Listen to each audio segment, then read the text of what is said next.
I felt almost like there were claws in my back. It wanted us to be scared. Whoa, whoa, whoa! He would let you know that he is a savage killer. I will chew your lips off your face.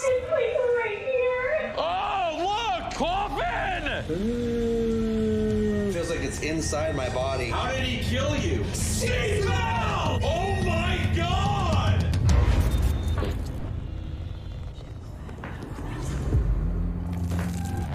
There are things in this world that we will never fully understand. We want answers. We have worked years to build our credibility, our reputation, working alongside the most renowned professionals in the field, capturing groundbreaking proof of the paranormal. It's working! Whoa! I can't give you an explanation. This is our evidence, our ghost adventures.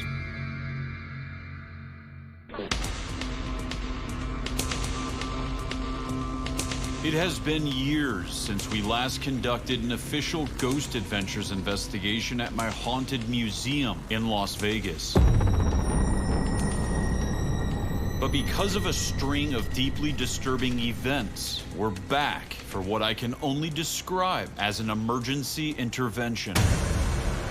On July 15th, 2024, I was on the road in California. At 1:05 a.m., I did a quick check of the museum security cameras on my phone. And at that time, I started hearing sounds, very loud, unusual, unrecognizable sounds.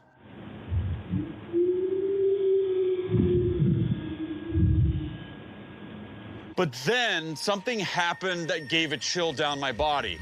These very loud, growling sounds. It sounded like a Tyrannosaurus Rex was inside my museum.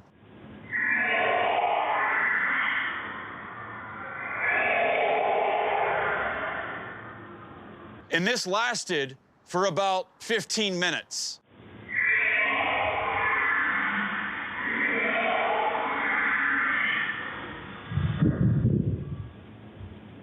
There was also a voice of a woman saying the name David.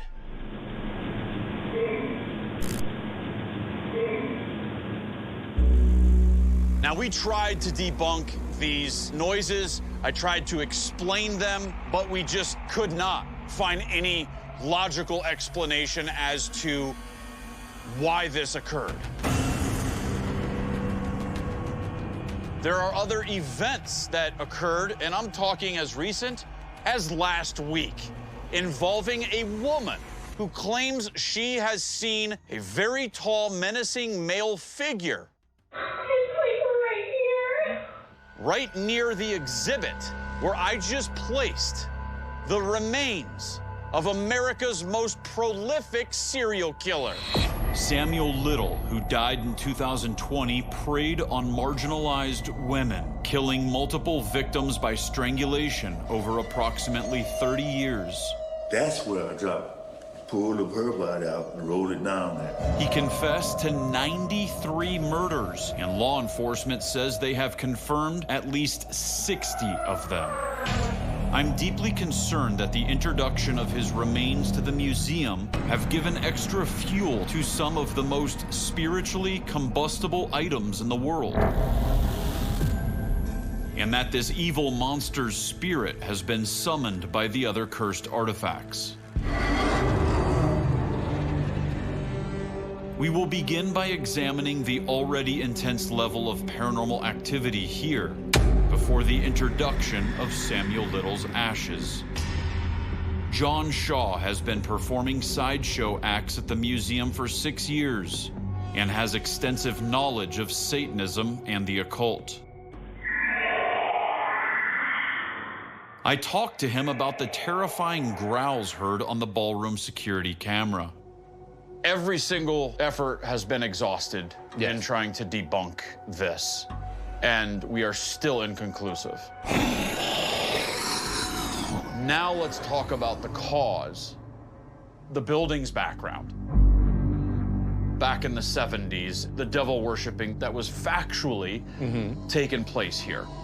In 2016, I interviewed a woman who observed clear evidence of satanic rituals in the basement of the museum building. First thing I saw was a pentagram on the floor, and then there was a circle around that pentagram.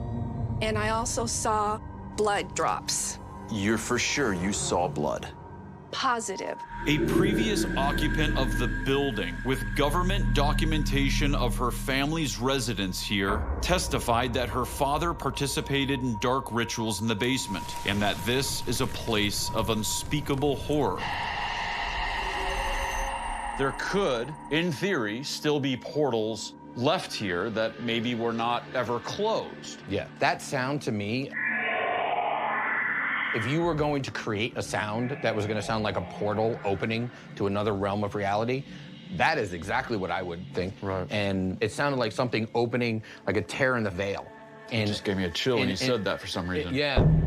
In the Bible, the tearing of the veil occurs at the time of Jesus' death and signifies a new kind of access to the afterlife. I asked John to take me to the sideshow room, where there have been hundreds of sightings of a little girl's spirit inside an unfinished room that can only be accessed by entering this old wagon. John believes this little girl could be something much darker, mimicking the innocence of a child and trying to attach itself to unguarded living souls.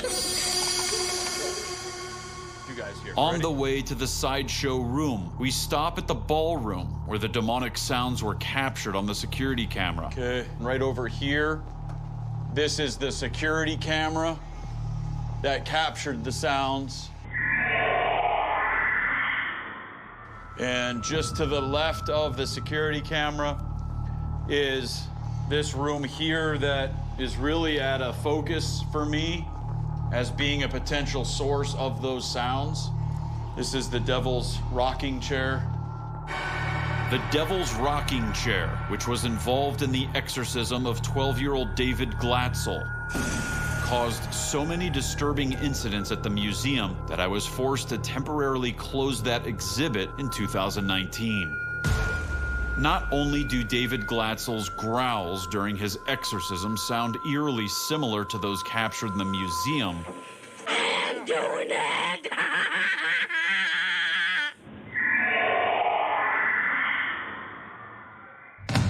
but the name David is spoken aloud.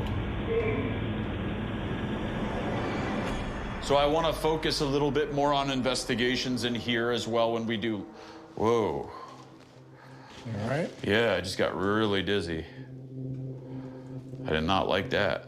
Yeah, it looked like you're about to fall over. Yeah, I didn't like that. I just got dizzy. I just got vertigo really bad. This room has a history of causing debilitating dizziness. 2 museum visitors have lost consciousness and collapsed in this exact same spot. Okay, right now we are gonna go through this hallway here. This is gonna lead to the sideshow area. This is where the sightings of the little girl have been, hundreds. Since Aaron is the most childlike of us, I send him inside the circus wagon where the little girl is often seen to see if he can draw her out. Little girl, we want to know who you are. Can you appear for Aaron so we can take your picture? Aaron's Polaroids show that he is completely alone inside this wagon. But then he feels something unexplained just as I'm attempting to summon the little girl's spirit. Dude, something just grabbed, see this? See my little pouch here I put all, dude, something just grabbed my, Polaroid pouch. Was Aaron just touched by the little girl's spirit?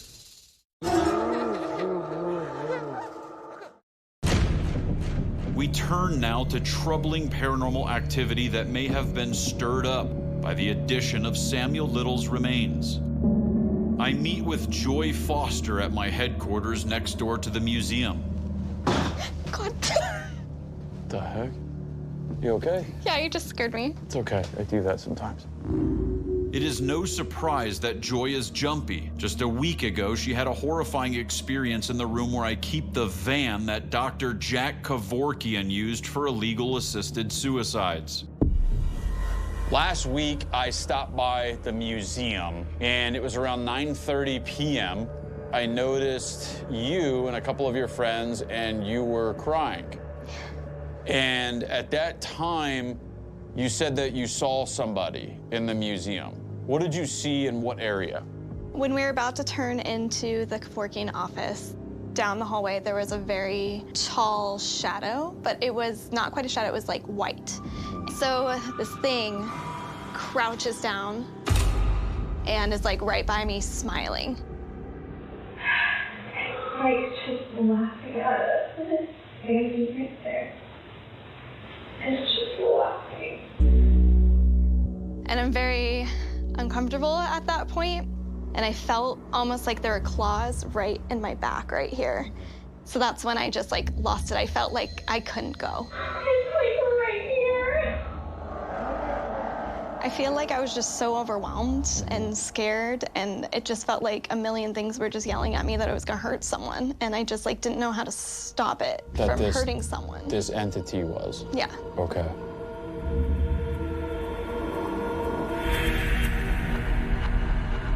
And then it follows us into one other room. What other room? It followed us into the room that had Samuel Little's ashes and like all the kind of serial killer stuff in there. You mentioned Samuel Little's ashes. I didn't even mention him to you. You mentioned that. Yeah. I just remember that was one of the things I noticed in the room.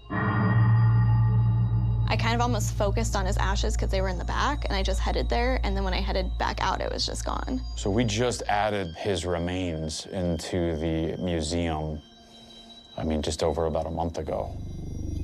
As these events unfolded, I was alarmed by Joy's breakdown and took the Ovilus to the Kevorkian van room. And every single thing that you would say or I would say, we would then get the message. I said, wow, this room feels really heavy. It said heavy. Mm-hmm. I said, where's the entity? And you said, it's on the ceiling. What did we get on the Ovilus? Ceiling. Ceiling.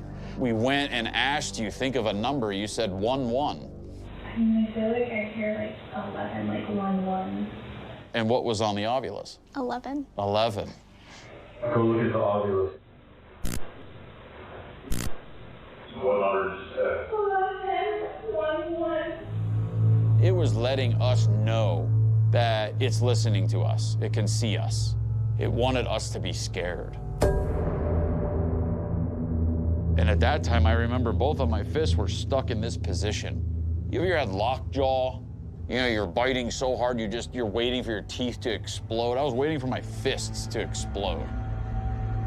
And I think that the aggression of this entity where you said you thought it was gonna hurt somebody, I was feeling it. I was connecting to it. Why don't we walk in there real quick? You want to? Yeah. All right, let's do it. Before we even enter the building, the Ovilus transmits an ominous message. But because of this... I've never seen that before, right? That's crazy. Wait, what? Follow me for death. Yeah. What the That's... They know that we're coming. We enter the building and I direct Billy to follow Joy with the XLS to the room containing Samuel Little's ashes. Does not feel good in here. Am I gonna be the only one in here? Hold on. No, whoa, hold on. What was that? Something did like an acrobat. What are you here. feeling in here right now? It just feels like something is just like right here. At exactly the same time a figure appears on the XLS, Joy says she feels a presence in the room. It just feels like something is just like right here. Hey, Samuel Little, why don't you give us the name of some of your victims? A lot of them haven't been identified. Where are they at? Oh, look! Creek casket. No way! What the is that all about? 3D direct. This is breathtaking. I ask a deceased serial killer where his victims' remains are, and I get some disturbingly specific, direct communication. But then the communication continues. Can you give me another victim's name? Coffin! Again! What are the odds in that, bro? Where are you? Oh, he says linger in the cellar. Go down there. Go. 5. All right. Billy takes Joy to the basement to see if a female presence provokes a response from this serial killer of women. But Joy doesn't feel comfortable going any farther. I feel like he definitely wants me back there, alone. I just don't know if it's gonna be a good thing.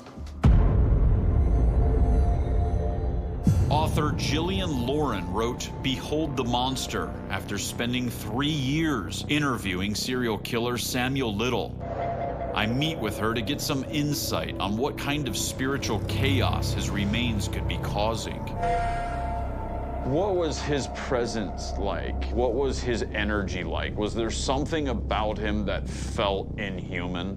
I had 3 nicknames for Sam: Perv Grandpa, Snake Monster, and 3-Card Monty. And Snake Monster was the frightening one. I grabbed her by the legs and pulled her to the water. That's the only one that I ever killed by drowning. That was if I challenged him or talked too much, you know, shut your mouth or I'll crawl across this table and I will chew your lips off your face. He would say that? Yeah. The monster inside of him was always there. Yeah. He would let you know that he is a savage killer. He believed he owned his victims, like he took their soul. Yeah. Like he took their breath. Like, I take your breathing from you. And then he gave it back sometimes. He gave his victims CPR. After he killed him? No, brought them back to life and then killed them again. Are you serious? Yes. He was a soul taker.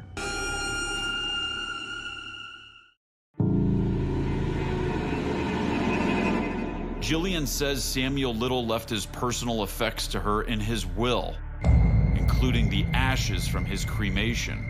You provided me with Samuel Little's ashes, his remains, and also some of the hand-drawn portraits that he did of some of the victims. So I do gotta tell you, once we put his remains on display in the jail room, where there's also the remains of Charles Manson, there has been some strange phenomena occurring in that room, and also a sighting. Why your reaction like that? Well, I had his remains in my house. When you received the ashes and you brought them into your house, you know this is my field of research. And we've investigated numerous cases involving remains and ashes, and that was always a common denominator in attachments and families, especially when that person whose ashes they were an evil person, were a bad person, were possessed. Did you ever have any weird feelings or anything like that when the ashes were in your house? Any changes with you, your family, or anything? Yes. You did? Yeah. It just got darker, and I got more and more depressed. And I just, like, started to kind of fold every time I walked into the room, you know? And I got, like, a weird tremor. It wasn't okay having those ashes in the house. It wasn't okay. We take Jillian to the jail room to assess the energy generated by Samuel Little's ashes and his victim portraits. This portrait here says, Jillian Lauren, my book writer. Yeah, he had this incredible memory for faces, and also he learned to draw in the Ohio State Reformatory. Ohio State Reformatory? Uh-huh. Mansfield? Mm-hmm. Really? That's I where he learned to investigated draw. there. He was there when there was a suicide, like someone set themselves on fire above his cell. What, really? Mm-hmm. Yeah. We spoke to an inmate who walked us to a cell where inmate set himself on fire and committed suicide. That's the one, yeah. God, it's so weird when these connections start happening. These, like, synchronicities. How does it feel to be around his ashes right now? You evil. He was so evil. He was so evil, Zach. We step outside to process these extremely chilling revelations. Holy was that heavy or what? Billy was off camera. Billy, come here. Were you feeling that same? Like, my stomach feels nauseous, like I'm gonna puke. Aaron makes a disturbing connection to the messages we got on the Ovulus with Joy. And, hey, he was saying where another body was. You know, the river and the coffin. Like, I wonder if he was trying to tell us where other bodies that he murdered were. It's weird. And then it did it twice. Whoa, look at this. No way. What the coffin? Now it said coffin. But there's yet another chilling connection here. Along with coffin, the Ovulus says creek and river. Are these actually the words of a very specific Samuel Little victim? That's the only one that I ever killed by drowning. Jillian appears from inside the museum and tells us something that blows us all away. That's really important. Those details are really important. Yeah. Did he ever put, like, people in coffins and stuff? Caskets? Yes. What? Yeah, boxes, yes. Was a diabolical serial killer taunting us by sending the words coffin and casket? And did he threaten our lives? Follow me for death. What the They know that we're coming.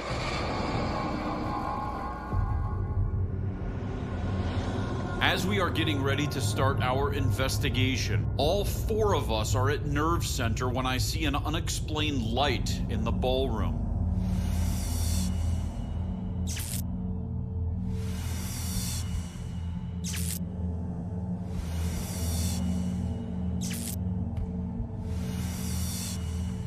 There was like two lights here, like bright white lights right here. And nobody is inside the museum. No. There was two lights right here. Oh, yeah, So we're just starting right now our investigation. As we were setting up, Billy and I were in the doll room, and we started receiving just some really chaotic EMFs that we could not explain. And every time I mentioned the name Gretchen, which is one of the most haunted dolls here at the museum, and then as we're all here observing, I just saw some lights over here, a couple lights, and we're all outside. What mic are you listening to right now? I'm just listening to all of them. You are? And then if I start hearing something, I can kind of isolate which one's which. But right now, it's a mix of So everything. where are the 4 microphones? So the 4 microphones, you can see one right here in the ballroom. Okay. That's a low subsonic frequency microphone. It picks Okay. up everything, but it really intensifies the low end. There's another mic right here. You can see the stand here. In the That's a hallway. shotgun boom mic. Okay, That's aimed. shooting down the hallway. Okay. In here, you can actually see it. See that cable there? Yes. That's a microphone that I placed into that room. Into the little girl, Exactly, just that goes dropped to the it. little girl's room, Yep, the and just unfinished dropped it room. down there. Okay, awesome. And then the other microphone, it's laying on the Devil's Rocking Chair right now. Billy and I now enter the museum and head to the ballroom, where the disturbing sounds were recently captured on the museum security cameras. All right, so it's all come down to this. There's so many unknown reasons that I have personally about why you chose me, because I know you did. Why did you do those sounds on July 15th? Did you know that was my father's birthday? As I ask this question, do you know that was my father's birthday? My infrared light unexplainably turns off and then on by itself. Zach. What? I got a really weird prickly feeling around my ears and my neck when you said that. It feels like something just moved in behind me. Now watch as this strange anomaly manifests out of the same mirror that we just captured this light from.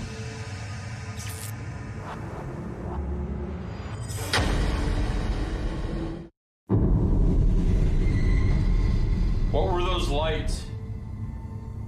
I want to hear those sounds again. Do it for me now that I'm here. I want you to come through the veil. I want you to open it and tear it open. Whatever you are, I demand you to show yourself now.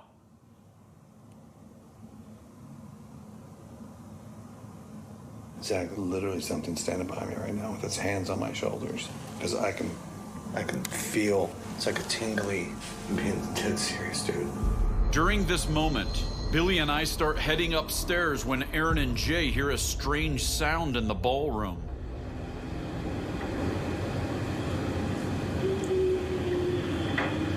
Did you just hear that? There was this sound like, when you guys were walking.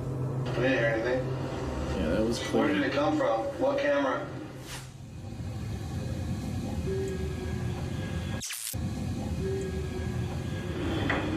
Did you just hear that?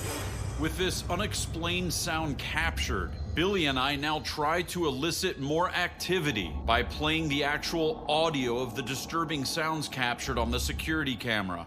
I'm gonna play the sounds that we captured on that camera right there.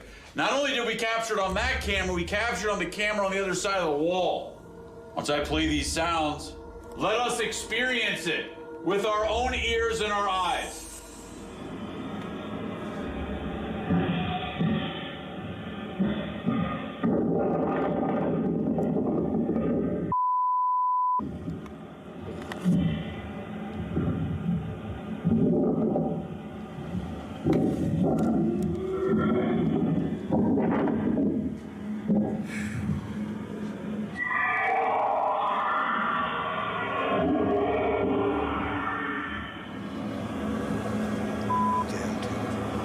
Yeah, full body chills, man.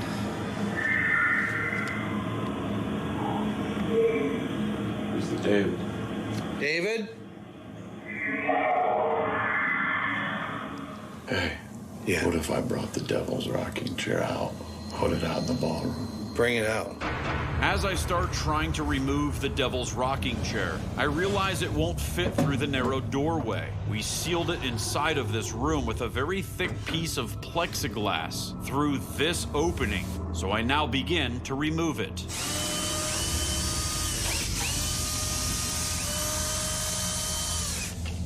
I feel like this room had something to do with those sounds. Really? Because of the name David.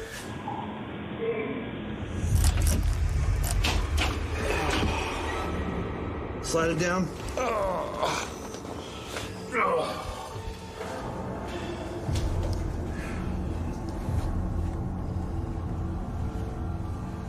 Is this what you want?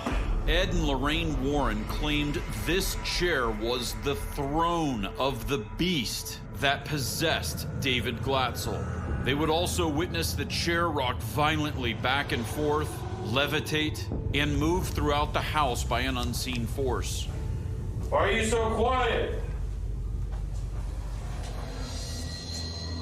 We capture this light anomaly once again by the mirror shooting towards the chair. Then it does a 180-degree turn and retreats.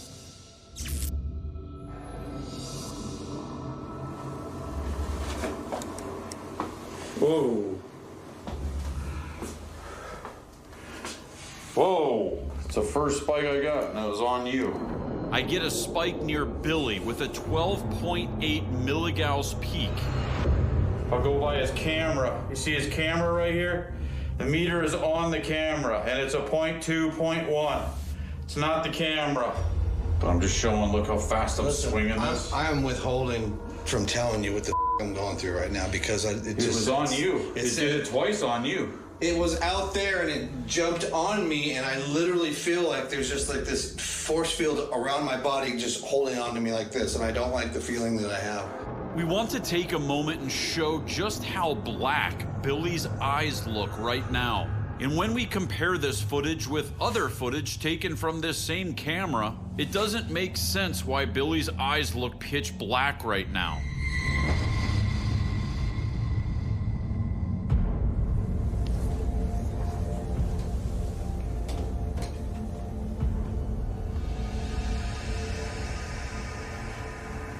Aaron, bring in ITC.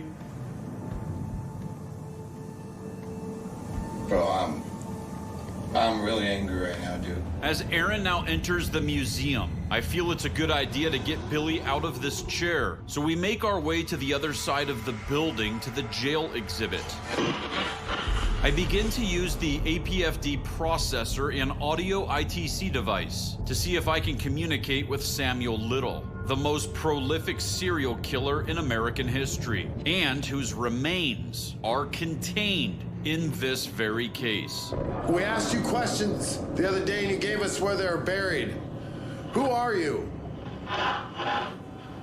What's your name? The only reason we're trying to initiate communication with this monster is to see if he will give any further information regarding the unsolved murders he committed, as he confessed to killing 93 individuals, and more than 60 of those murders have been matched to victims' identities, leaving over 30 still in question. Come. Whoa. Come.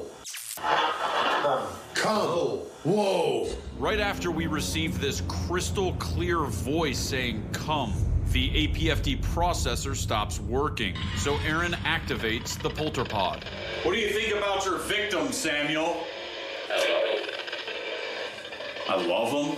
I love him. Yes! What do you think about your victim, Samuel?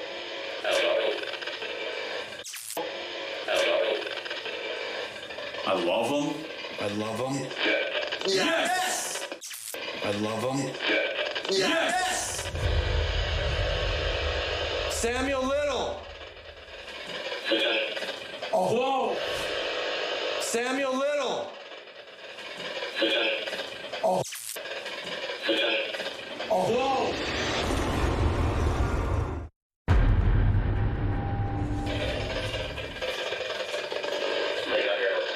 What did it say? Hey, Samuel Little, you're a piece of Did I say bacon? Last name. Yeah, that's my name.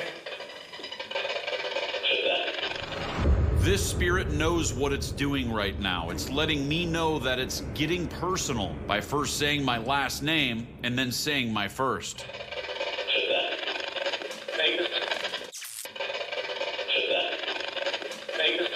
Did I say bacon? Last name. Ow, ow. Where are you getting pains right now? There's a lot of other victims that are still unknown. Can you tell us the name of a victim so that we can give closure to their family? How did Samuel Little, he liked to strangle women, how did he kill you? Seatbelt. Seatbelt! Kidding me? Oh my God! Plain as day, seatbelt. How did Samuel Little, he liked to strangle women, how did he kill you? Seatbelt. Seatbelt. Seatbelt! What did he do with your body after he strangled you? They killed. They killed. They killed. Are there any protective spirits here that can help us right now, or the victims? Something can help? Something. Suddenly, this male voice asks for help. Not once, but twice. Could this be one of Samuel Little's male victims begging to be identified? Are there any protective spirits here that can help us right now, or the victims?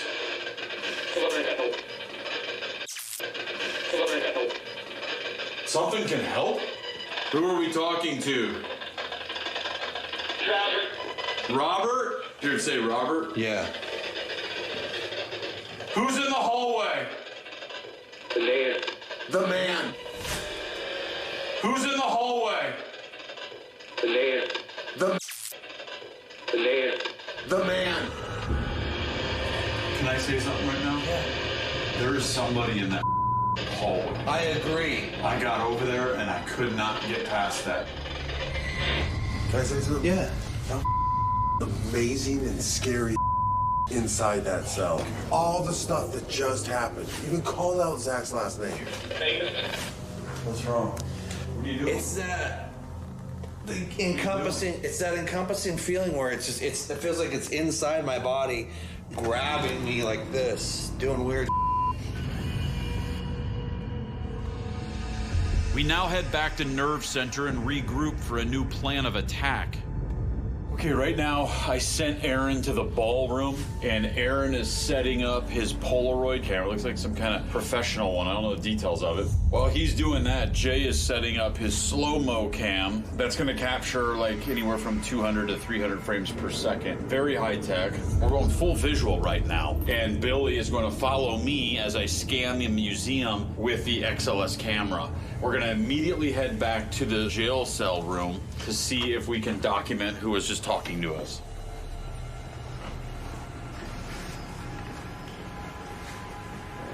Whoever we were just talking to, let us see you. With no figures in the jail area, we now head to the doll closet where something incredible is about to happen.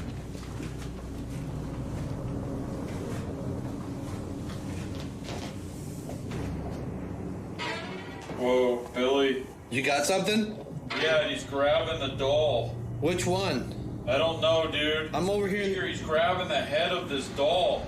He can't stop grabbing the head of this doll. Now he's playing with the other doll. Wait, is it a stick figure? A big figure. He's playing with the doll. Whoa, now he's grabbing another doll. This is amazing. Watch as this entity is literally playing with the dolls and grabbing them. Could this entity be infusing them or taking their spirit energy? Dude, he's grabbing all the dolls. How tall is it? Probably about 6 feet, bent over right now. Are you serious? Playing with one of the dolls. Now he just disappeared. No way. Now he just disappeared. I just captured a tall figure in the doll closet grabbing all the dolls. It was grabbing this doll's head. Can we find out what doll that is? Wait, which one? Point to it. This one. He was grabbing this doll's head and then grabbing Gretchen. Can you see in there? Yeah. Do you see the creepy doll to the left? This guy. From what I remember, he was grabbing that doll's head. Can you move your eyes? Whatever entity that was grabbing that doll's head, can you move the eyes of that doll?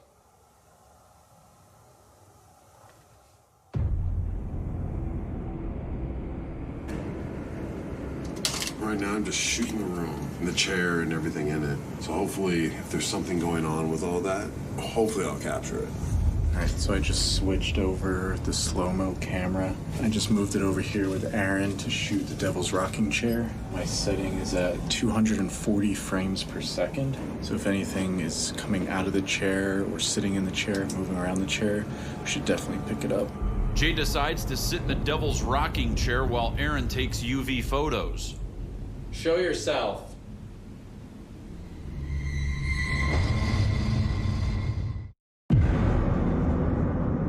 Billy and I now descend into the basement.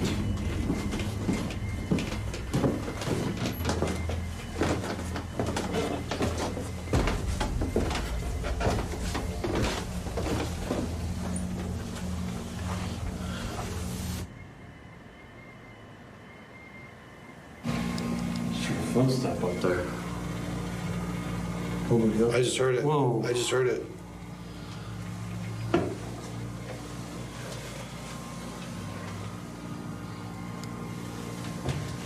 Whoa, Billy. Yeah. Where are the guys at? They're in the ballroom. I immediately call Aaron and Jay to make sure they aren't in the jail room. Where are you right now? Right now I'm sitting in the same spot with the Polaroid and Jay is sitting in the chair. How long have you guys been there? The whole time? You were never over at the jail room, right? No, We are in the basement, Aaron, and we just heard someone loud footstep walking above us. For real? Like somebody was in the jail room. Oh my God. Not only did we hear footsteps, but now these strange sounds occur. And when we check the jail room footage, not only is no one inside there, but the light turns on by itself. Who the is walking up there? I don't know. That's the jail room. Did you hear that? Yes. Who's above us?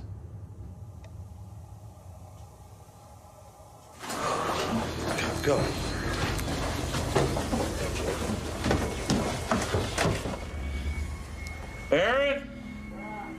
Dude, they're back there.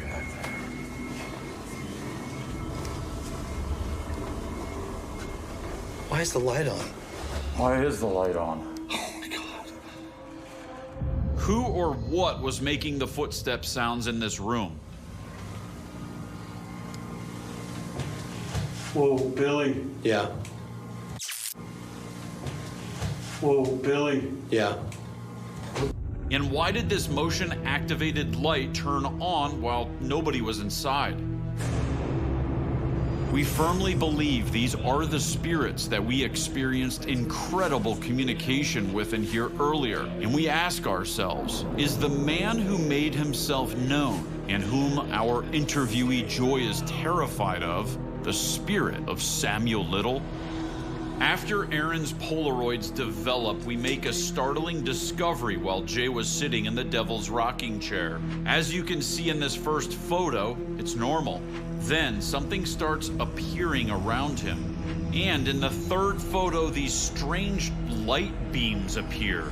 And when Jay exits the chair, something truly shocking appears. An energy form seems to be traveling out of the chair with several unusual speckles and spots around the chair. Could this be evidence of the very portal that we believe opened and caused the disturbing sounds captured on our security camera?